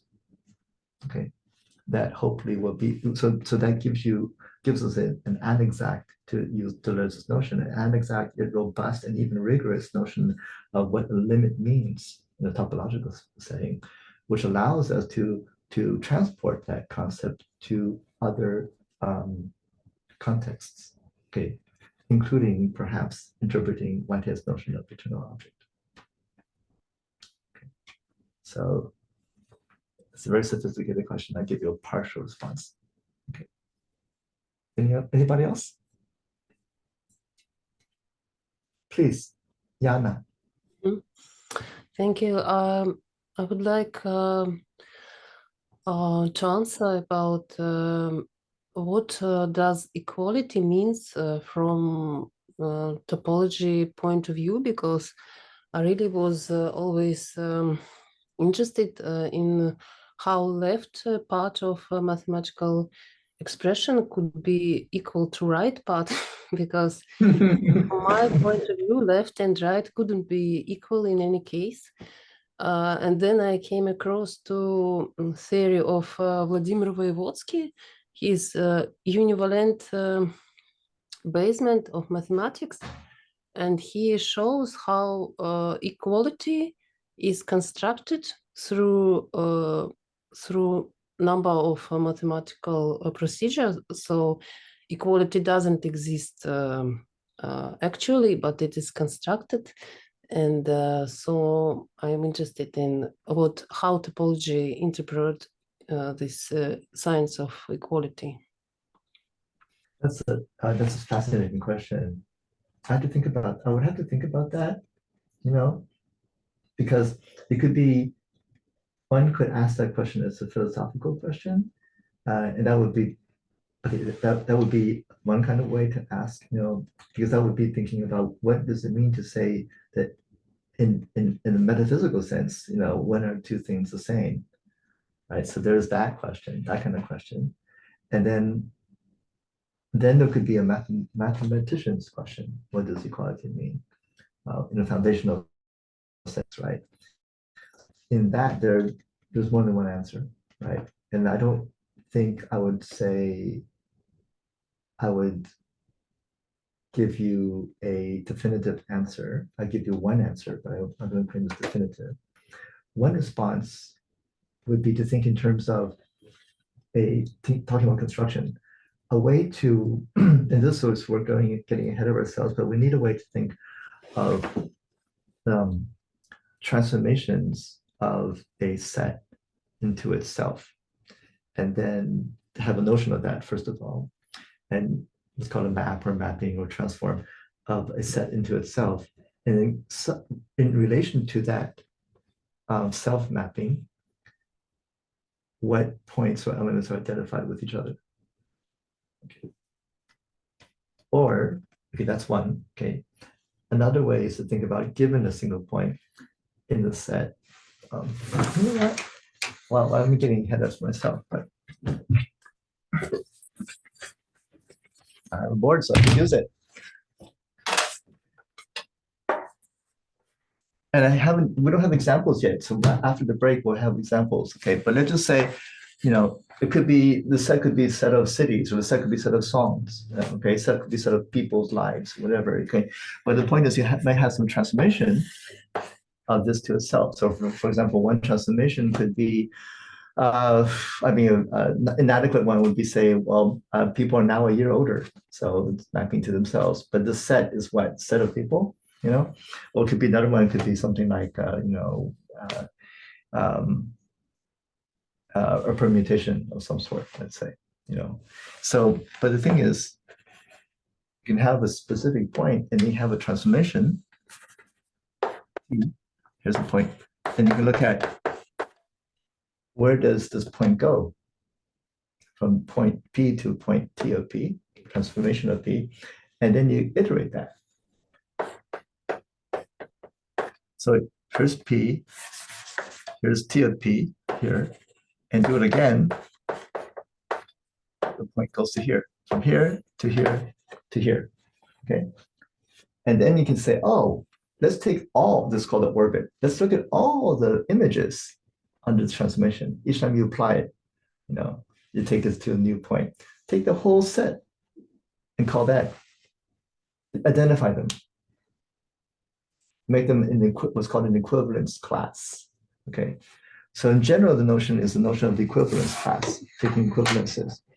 So for example, it could be something like all the people, in a more mundane example, all the people who are born in the same year, let's call them the same, So, or all the people who have the same last name, call them, just say they're the same. In this case, it's the same last name, same family, let's say. So these are all different kinds of equivalencies. And there's many equivalences as you can imagine. So basically, it's any kind of relation that one can ascribe to a set. And then you can just say any two elements that have this relation between them, we say that's their equivalence class. So that's a very mathematical way of talking about A equals B. It's always with respect to an equivalence. Okay. Sorry, Vinit. Yeah, thank you. I just have like a brief question regarding what we were talking about earlier, which is certain sort of topological essentialism, if you can call it that. I mean, how do we study something through a change if we do not fix a nature? Like even if you are studying them using like ontogenetical methods, are we not fixing a nature onto the objects? So in our order to move from categories, are we not sort of entering into another sort of like essentialism of nature, of objects and things that we want to study? So yeah, I mean, this is just like a doubt that I think we'll need to come back to this question once we have some examples and concepts in hand, and maybe ask this question when we have these examples and concepts in hand. All right? That's just because, well, just because, I mean, we need to have something to talk about and say, okay, is this the case or not? And so I don't want to promise that it's not until we have some examples, right? But don't forget your question. All right. Did you say you wanted to take a short break before the next? Yeah, I'd like to take a short break. I think everybody would. So let's take a short break, but let's see, we'll define what short means. But just to make sure we have time, what will happen is, because we are running long, a bit long, what I'd like to do, two things I'd like to do next. I'd like to show some videos of works, creative works from the Topological Media Lab and Synthesis Center that are hopefully quite, appealing and beguiling. Behind them are notions that coming from topology and dynamical systems, but they're on the surface, they look like art, they look like media art, they look like performance. So it should be, I hope, it's quite, should be quite juicy. It takes a bit of time. But I'll try to, in our break, I'll try to decide what to share. I am to talk about presentations at some point. I was thinking maybe you need time. I could just say something briefly when we come back from the break, and then you can lecture until we have to stop, just so I don't forget. Okay. I'll be brief. Got it. Right. We can do that after break. But I like to then take another. So I'd keep this next section short, because then we'll take another break and we'll go into topology. All right. Okay. So okay, good. What, 5 minutes? No, even less. How much time should we take? We can do a quick 3-minute break. Okay, 3 minutes gives me time to make a tea. Okay, enough time to make a tea. 3 minutes. Okay, sure. We'll do it approximately a neighborhood of 3 minutes. Something. Got it. Okay. See you.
Okay.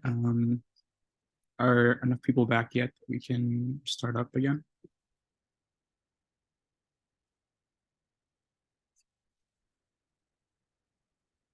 Okay, I guess not.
Sorry, I'm late. Here I am.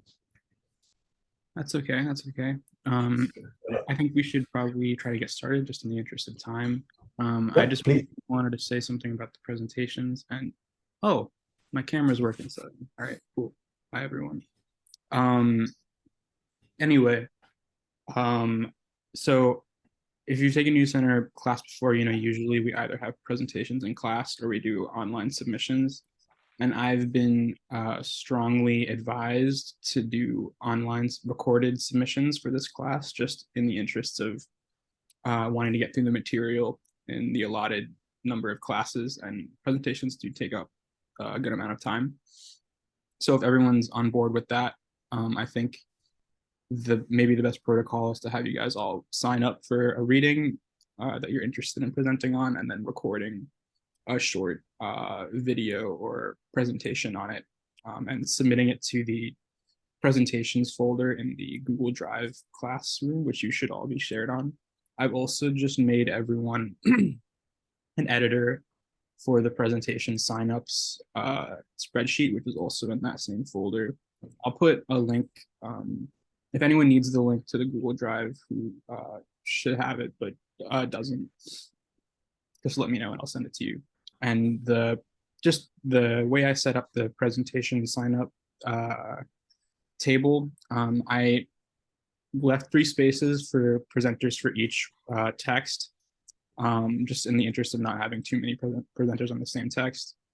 I did not list any of the readings that were listed as additional or supplemental, but I'm sure that if you wanted to present on one of the supplemental readings, that Xin Wei would be perfectly happy with that.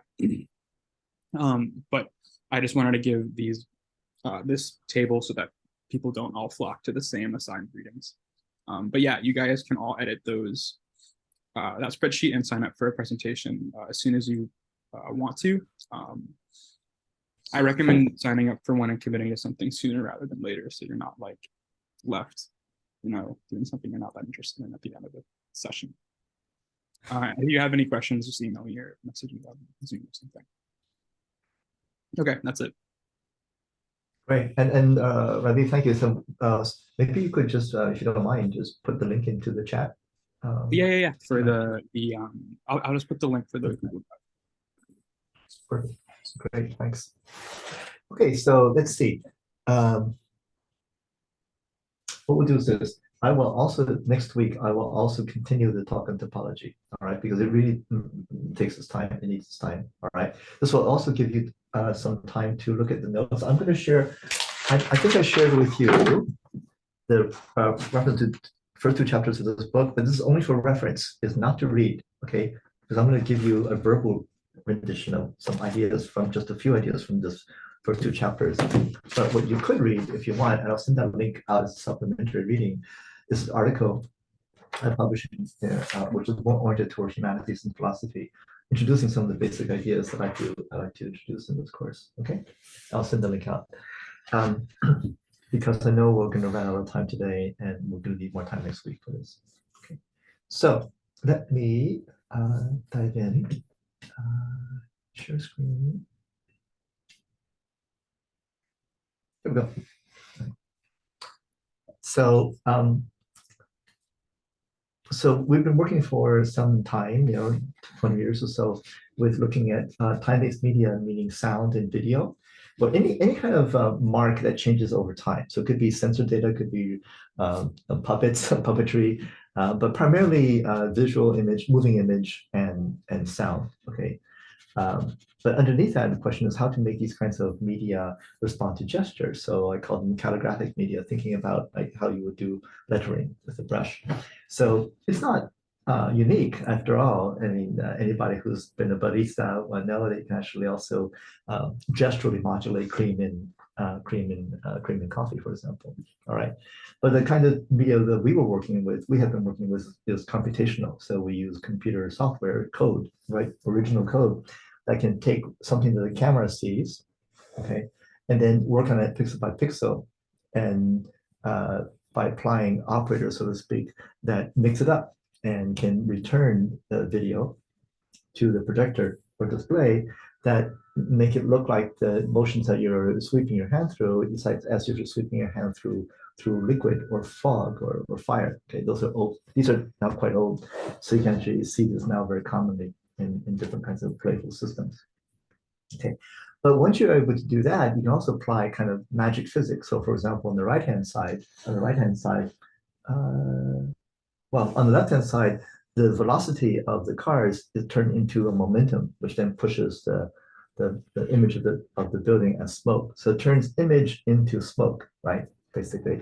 On the other side, we can do something like, for example, assign kind of a notion of heat to color. So let's say that reddish things begin to rise the upward, and then bluish things into sink downward, for example. So that means we can pause this. So that means that we can yes, it has a kind of materiality to it. It is gesturally, it responds gesturally to gestures, I mean. But in addition, we can actually then create other kinds of qualities, such as a kind of heat, notion of heat, which poetically links color to heat, right? So these kinds of issues. So then, having done that kind of association, we can then go there and gesture through the media, thinking that movement might be heat or color might become heat. This is an example. This is an example of work where there are several of these poetic translations going on. I'm going to try to make the sound over. It's going to be a bit noisy. Okay, I'll describe it first, so then you can observe. In this case, I asked the video artists and sound artists to work together, where the movement, as the optical flow, in other words, the movement that is being swept across the camera is interpreted, the degree of movement is interpreted as a density. So the more you sweep faster, it becomes more dense, becomes maybe a thicker cloud, let's say. But then once it's in the interpreted as a density, a visual density, that density itself has a self-gravitational power, so that the denser parts become ever denser, just like the way that the solar system supposedly condensed out of the early gases around the sun. And then they become particles. So out of this general field, the distribution of continuous distribution of densities, which in turn, remember, it came from motion. The denser clumps tended to turn into particles. But then there's a further translation where the particles' movement is then used to voice music, so that the sound you're going to hear at first it sounds like a mass of like a tone mass of spectral sound, and later on you can begin to hear chordal sound coming out of this mass of sound, which then will start to descend in pitch. I'm going to ask you why the apparent pitch descends.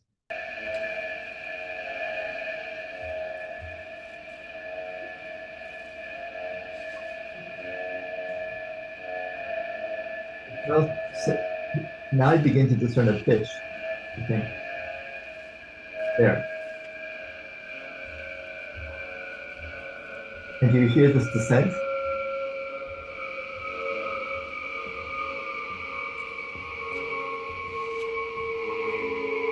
Okay. So it's unlike traditional, let's say conventional music, where you have this notion of chord structure, discrete tunings, let's say, discrete pitches on the scale. In the beginning, it's a mass of sound, a mass of pitches, or I shouldn't say pitches, a mass of energies, spectral energies, out of which a more determined set of discrete pitches emerge. In this case, sounds very much like the average of this very particular definite pitch. And then furthermore, so that doesn't come from the bodies of the people here with the rope. It comes instead indirectly from the dynamics of this flow of densities across the field, right? And then out of that, particles emerge, or rather in this case, yes, particles emerge, and then particles are, so their moves are associated with specific qualities of sound, which then in turn become pitches. Okay. All right. So I'm sorry, but since we're not in the same room, I'm just going to ask everybody all sorts of questions. But the pitch, the parent pitch tends to decrease because now there's a correlation. The particles are correlated in some way, so that the movements of the particles begin to have a more definite family of vectoriality and directionality. And that directionality is what's reflected sonically in a pitch having also a direction, in this case, slowly moving downward in pitch. Okay, this already encapsulates a lot of concepts that we'll go back and explore. With that, let's skip these. Now, this case, we projected onto a wall that was 17 meters by 8 meters high, a whole wall, several people's height, in a black box research space in Montreal, Canada, when I was directing the Topological Media Lab, working with dancers. And projected onto the wall was the video feed, but where each pixel was delayed by a certain amount of time, and we could control that amount of time in milliseconds. So it's a very flexible wall, medium, you might say, where time was what we could, the delay rather, is what we could be working with. Okay, we can make it, for example, that maybe wherever it was dark, maybe it would be delayed very little, but whenever it was bright, it would be delayed a lot, for example. Or it could be even by voice. Maybe somebody's like making a lot of noise over here, that part would be delayed very little. That part of the video would be delayed very little, if you could determine what the sound was, okay? In this case, dancers only wanted something very simple. Make the delay 6 seconds across the entire wall, okay? And you'll see what happens. They began to, they also brought in some capoeira inspired movements to make a kind of a balletic combat between pairs of dancers. But because they were multiplied, there was a real body, there were also the shadows of the real bodies, and then there was a delay image of the body. So each pair of dancers had 6 bodies to play with.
going to skip.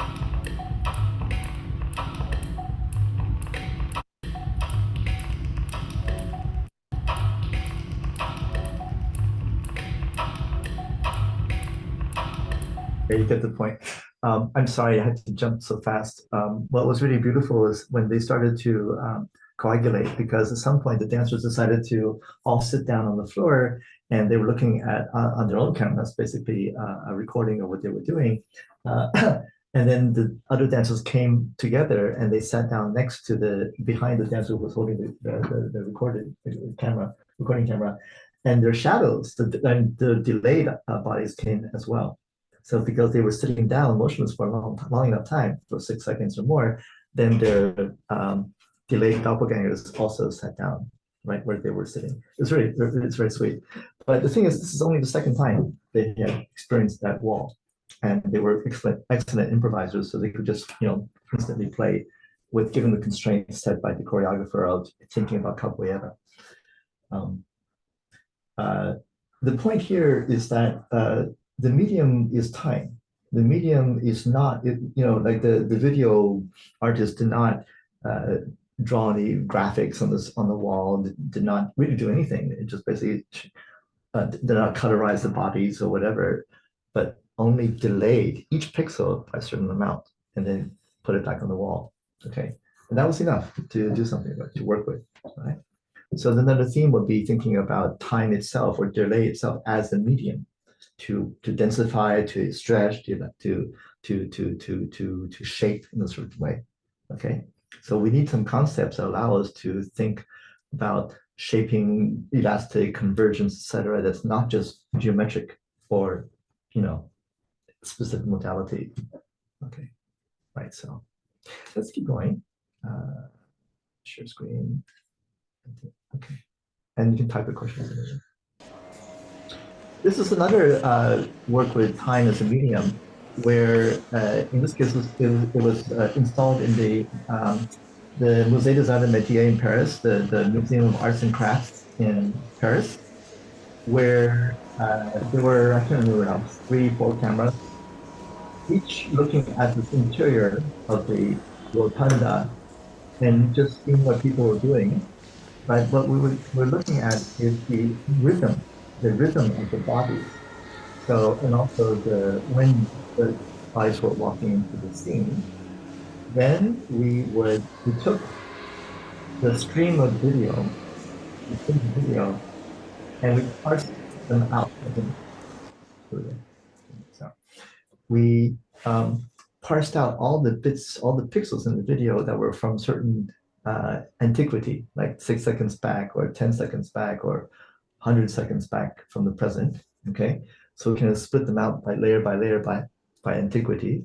And also we look for rhythm. So for example, all the parts of the video that had motion that were fluttery motion, maybe with a period of about, whatever, 0.1 second, versus other parts of the motions that were much longer in time, meaning maybe slow moving parts of the body, or that were changing maybe more in the order of a second, let's say. And then we palimpsested them back together. We painted, but not with color. We painted with antiquity and also painted with rhythm. So all the elements of the videos that have certain kind of rhythm, we could use that and put it back in, right? And we saw it, and people were just mesmerized by this kind of work of seeing the rhythms of their own bodies and of past bodies, palimpsested together into the rotunda. Right. So a very much more elaborated notion of working with time as a medium. I think I will stop here.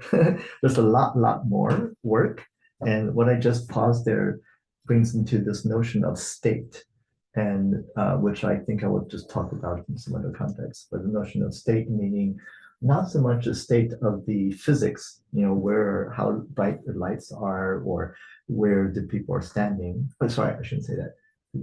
The state of the computers, let's say, but instead the you might say the dramatic state, the sense of what is happening from a more yeah, from sense of this as a kind of as a live experience, like this is the beginning of something, or this is a moment of high tension, etc. And that kind of sense is what looks ahead to when we look at the fourth set of readings about, what does this mean, this kind of notion of sense, which is not something which can be reduced to either a mechanical, electrical understanding, description, nor to a linguistic, just merely linguistic account. Okay. So it's 1:13 and we have about 15 minutes left, right? 15 minutes left. Okay. If you allow me to keep on rolling. Oh yeah, we have a question, Yana. Yes, could you please elaborate more on how this shaping or perceiving like medium differs from essentialistic view, essentialistic perceiving? Now explain to me what you mean by essentialist view. Like essence, transformation, some transformation concept in some essence, with which is usually avoiding. I had to think about what we mean by what might be meant by essence. So maybe first, and then I can respond to that. Maybe like substance. A substance, yes, like substantialistic or essentialistic approach. When, for example, we can perception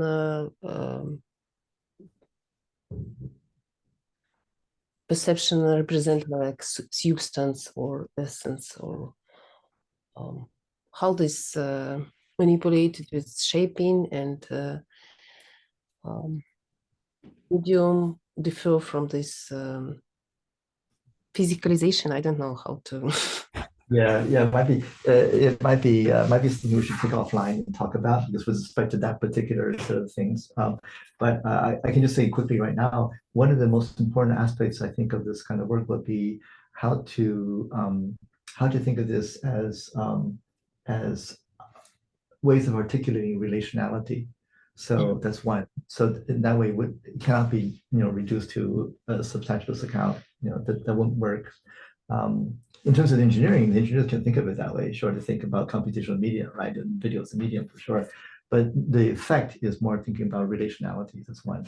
And another is also even further is to not assume that we have a priori subjects and objects before the event itself.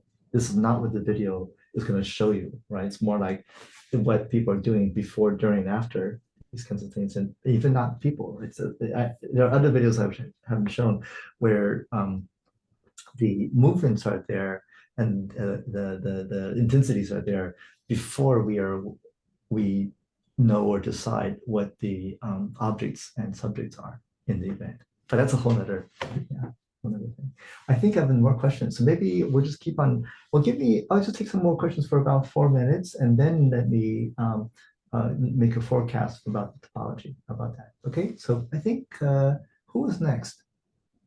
Ishi, Holly, Alexandra. Who wants to go? Ishita, how about you?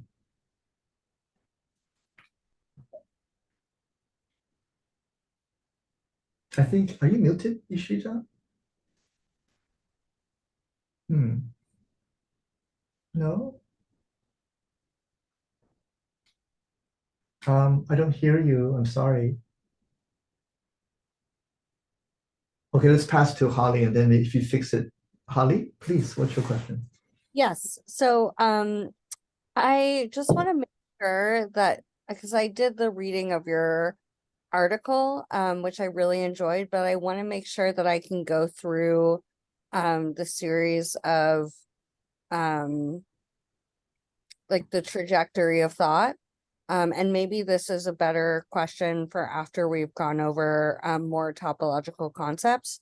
But I was thinking an example from my personal life of just the large scale set of sadistic and masochistic expressions in the world, from policy to familial dynamics to individual psychology, and thinking of this as the group X, and then that each subset is the space in which these phenomena express themselves, and that it's open because it proliferates. Is that correct? To say this proliferates absolutely would be a way to think about the set not being bounded, for sure. And what Holly's talking about is the notion of open set, which is what we will be starting with. In fact, the most basic concept that we want to start with. But there are also ways in which to think that maybe that's not a set at all. And we'll come to that as well when we come to Stewart Crawl. Thank you so much. It's a very nice example. Oh, by the way, for everyone, in order to prepare for next time, what I would like people to do is to come with examples of, let's say, sets, all right, but that are really as rich and hard to pin down using numerical measures as possible. And I'll finish the session today with a few examples for you to start that off with. Okay, Alexandra.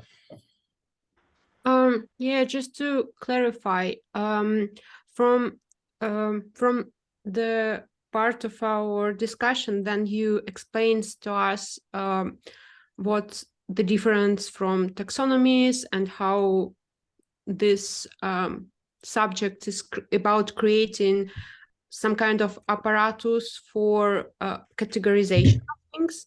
I understood that this is something fixed, but then after you showed some videos and artworks, I understood that it's more about flexible and changeable things. And I don't remember where I have this thoughts from, some article, but I remember that there was explanations about how we change objects and how they work by only the act of mapping them. Like, for example, with the river, it's not the line, but we draw this object as a line on our maps. And at the point then we draw this line, we already change it and create some more abstract things like capital, the understanding, the borders, and so on. And my question is how you deal with this, the fact that you try to describe by, maybe I'm wrong, by something like mapping, or create this apparatus for categorizations, which is fixed. How you deal with the fact that by creating this apparatus, you already changing the things, or how all of this can work? I just a bit confused. Yeah, no, it's very, very amazing. Maybe we'll just, let me recast the question into some terms that might be, make it really apply to a lot of situations. And the basic question could be something like the following, see if you agree. It's the question, is reflexivity, well, one way to interpret the question is a question of reflexivity, right? So, so we can have an account, right? So here's a person, and then, here's the world, right? And then you have this kind of account of what the person perceives of the world, or what the person thinks of the world is going on, right? But this account, right, is somehow external to the person making that account. So as we know from the history of cybernetics, we can have a cybernetic account of the world, right, in terms of systems and flows and stuff like that. But second order cybernetics put itself into, challenge itself to say, well, how do we account for the cyberneticians in the second order account of cybernetics, right? So we have analogous questions in anthropology, et cetera. I think that would be really, that it's a way to maybe recast this question, and makes it really, worthy, challenge. I think that's what we can come back to when we talk about not just topology, when we look at the question of biology, for example, those kinds of accounts too. And I don't think those would be answered in the readings that I have, but there's a reading I will suggest from Allen and Hoekstra talking about, it's a book called Toward a Unified Ecology. So I hope somebody will remind me to send the reference to that, which does have questions of reflexivity built into the science of ecology. Okay, so maybe I just wanted please. to say there's only like about 5 minutes left at this point, so I think we should decide if you want to continue with questions or do whatever you want. Yeah, you know, I just have a feeling that maybe even the questions will be more meaningful if we have more rigorous language to use. So yes, if we have, do you mean to use Discord, in other words? No, I was saying it might help if we can get more on your topology. Right. Yeah. So here's what I propose. Okay, please write them into Discord, your questions, including the ones that were already asked. Okay, because I think there are questions that need to be addressed better. Okay, so that would be great. But let me just use 5 minutes to describe an exercise to finish our exploration topology next time. We need to have some working examples to think about. So I'll give you 4. Yeah, okay. One is the planet Earth. Okay, and then think about where does the Earth end and where does the space begin? Okay, so when you say the planet Earth, what's the boundary of the planet Earth? It's not just the rocks, right? Because we have the atmosphere. It's not just the air. There's also a question of if flying over a particular country, it has legal status too. The air over a country has a legal status, and there are different rules, right? Different interpretations. How many miles up does a legal state extend? Up to infinity? Where? I mean, right? Especially nowadays. And there are other, let's say, rubrics by which we can define the limit of the planet Earth. Okay, so that's one example. Okay. So what's a set Earth? What is that set? And another example is the river. So talking about the river, that's a nice question, is yes, we can use a gazetteer and say Nile, N-I-L-E, but that really doesn't tell us too much about life on the Nile, how the Nile works. Okay, so let's look at the flows of the river. Okay, let's try to think about in terms of fluid mechanics, right? The flows of the river. So, and if we want to try to get some more nuance into the understanding of the flows of the river, as a water whatever scientist, we could say, let's put some leaves into the river and see how the river flow carries the leaves. Let's use blue because it might be more visible.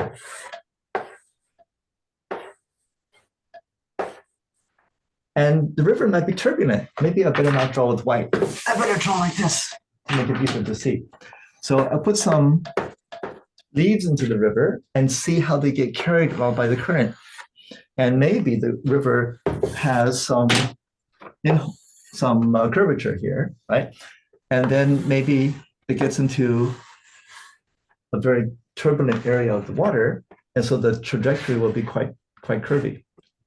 So one way to understand the river is not just, oh, here's a bunch of water, but think about it as a bunch of flows. And how many flows are there? Well, infinite, right? I mean, after all, there's just so many ways that this river current can carry your leaves downstream. Okay, so this is the beginning of a very different way of thinking about a set, not a set of points like leaves, but a set of trajectories, where each element in that set is a whole trajectory. It's a different kind of set. Okay, that's the second example. Third example, which is related to that, would be if you think about creatures. Let's say there's one creature, there's another creature, and sorry. My students always laugh at me because I teach in art, right? So I can't draw. But anyway, So, and for each creature, we can think about the properties of the creature, or we can think about its genealogy. Here's a cell. So think about the cell line, the line of its ancestor cells. So in medical research, we talk about that, right? They talk about that, right? Especially like in cancer research or whatever, you take a cell and it's been immortalized, let's say, because it was a cancer cell from a tumor. And think about, but then there might be descendants. You want to do some drug tests and think about what happened to, where did it come from? Where is descendants? You think about the genealogy of a cell, or you can think about evolutionary biology. Think about the ancestors to this class of animals. But in any case, in biology, we can also think about genealogy, right? So that's, and it could be that these are very different than physics. The past history of a path of a particle in a stream. Okay. And then another example, which I bring two more examples, okay? One is smoke, but in a very interesting way. Think about it, think about where the smoke is, okay? And just think, how does one describe that? How would one describe about the locus of smoke in the air, or in a room, or in a forest? And finally, final example, is consider the set of songs, of all songs, S-O-N-G-S, songs, by which I mean not just recordings. In fact, I would like to exclude those. Not about recordings, but a set of all performances of songs, all the songs that are sung, and all the occasions in which songs are sung. A song is sung, and not just one song, but all songs that have ever been sung. Okay, and then more, that set of all songs that will ever be sung by any human someday or in the past. So what is that set? Okay, and what is a particular element of that set? How would you distinguish this singing of this song with that singing of, quote, this song, which relates back to the earlier question about, A equals B. Okay, so what's the equivalence relationship that would allow us to say that this singing of this song is the same as that singing of that song? Okay, and okay, so these are a suite of examples that I like to return to when we talk about topology, topological notions. And please come with your own. Okay. Any questions about this thought exercise? Okay. Good. Yeah. Okay, so that should be fun. So at least hopefully that will motivate the hard stuff. We're going to get to the formal definitions, and I hope you're comfortable, because I'm comfortable with pushing the formal mathematical part for the first part of next week. Okay, it gives you time maybe to actually not look at so much at this book, and then maybe this one that I'll give you, the topology and Ontogenesis paper. Okay. That's it for today. Thank you so much, Xin Wei. Beautiful session. Stunning. Thanks, everyone. Thank you. Bye. Thank you. Bye. Have a good Sunday evening, everyone. Yeah. You too. Bye, everyone. Thank you. Bye. Bye.